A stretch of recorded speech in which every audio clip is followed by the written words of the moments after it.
घर के मंदिर में बहुत सारी मूर्तियां हैं, पूजा पाठ करते हो लेकिन भगवान सुनते नहीं है। मन खुश नहीं रहता है, जीवन में कोई खुशी नहीं है, दुखी दुख है। जानते हैं क्यों? ये प्रसंग बड़े ध्यान से सुनिएगा, बड़ा ही अद्भुत प्रसंग है। हरे कृष्ण दोस्तों, मैं हूं अनुज शर्मा। एक बार एक व्यक्ति था, बड़ा ही नास्तिक था, ईश्वर में विश्वास नहीं था उसका, ना पूजा पाठ करता था, लेकिन मेहनत बहुत करता था।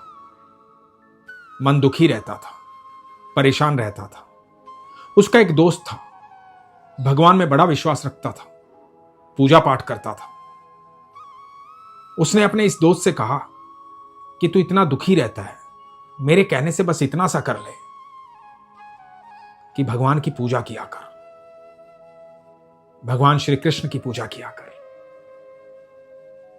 तो इसने कहा कि उससे क्या हो जाएगा? बोला, जब भगवान श्री कृष्ण की पूजा करेगा, विश्वास रखेगा, तो देखना तेरा जीवन बदल जाएगा, जीवन में सुख आ जाएगा, चेहरे पर मुस्कुराहट आ जाएगी। एक बार मेरे मानने से भगवान श्री कृष्ण की पूजा तो कर, विश्वास तो रख। तो इस व्यक्ति ने सोचा कि ठीक है, दोस्त की बात मान लेते हैं। बाजार से जाकर के भगवान श्री कृष्ण की एक मूर्ति लेकर आया, घर में मंदिर बनाया, मंदिर में मूर्ति रखी। अब सुबह शाम नियमित रूप से पूजा करने लगा।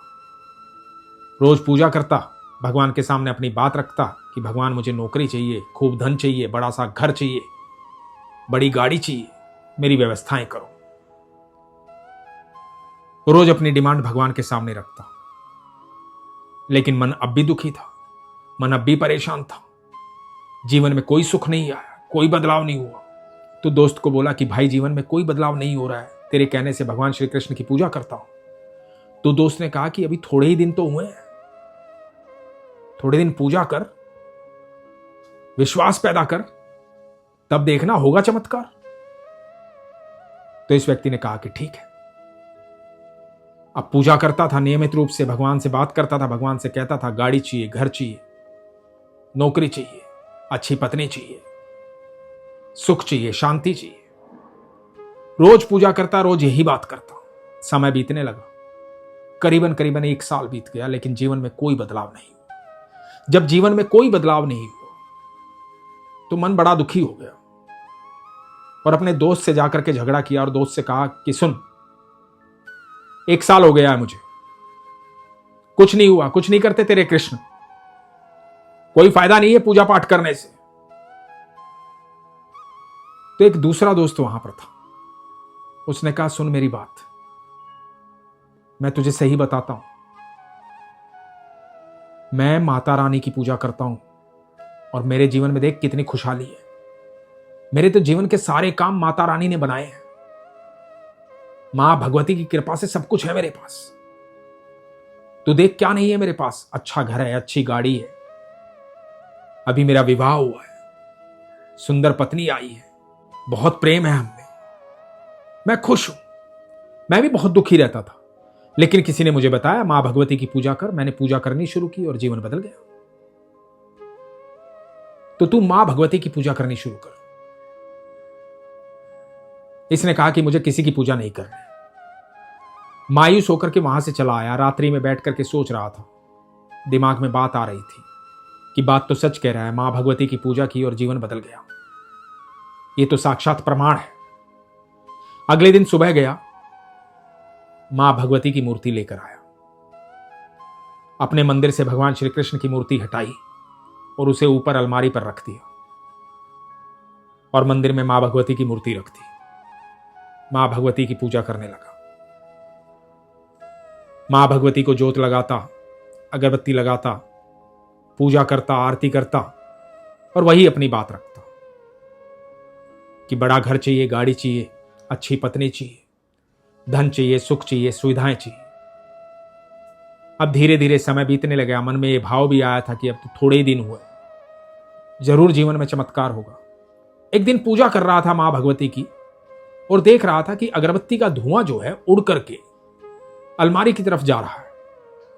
मन में भाव आया कि शायद मां भगवती इसलिए नहीं सुन रही है क्योंकि धुआं यहां से उड़ करके वो ऊपर रखी कृष्ण की मूर्ति के पास जा रहा है और कृष्ण उसका आनंद ले रहे हैं।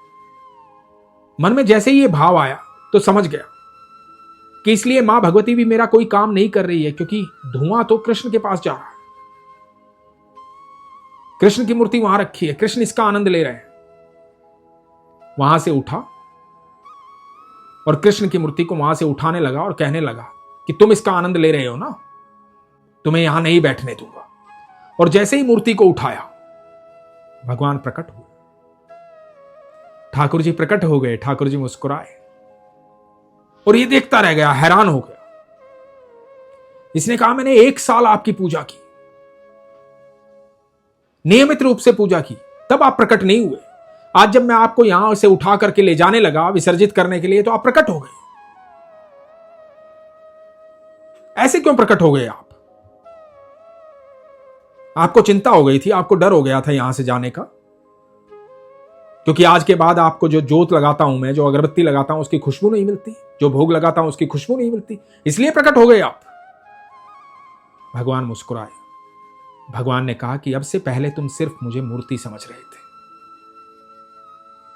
एक मूर्ति की पूजा करते थे, एक मूर्ति के सामने जोत लगाते, अगरबत्ती लगाते, भोग लगाते, अपनी इच्छाएं प्रकट करते। तुमने मुझे कभी भगवान समझा ही नहीं।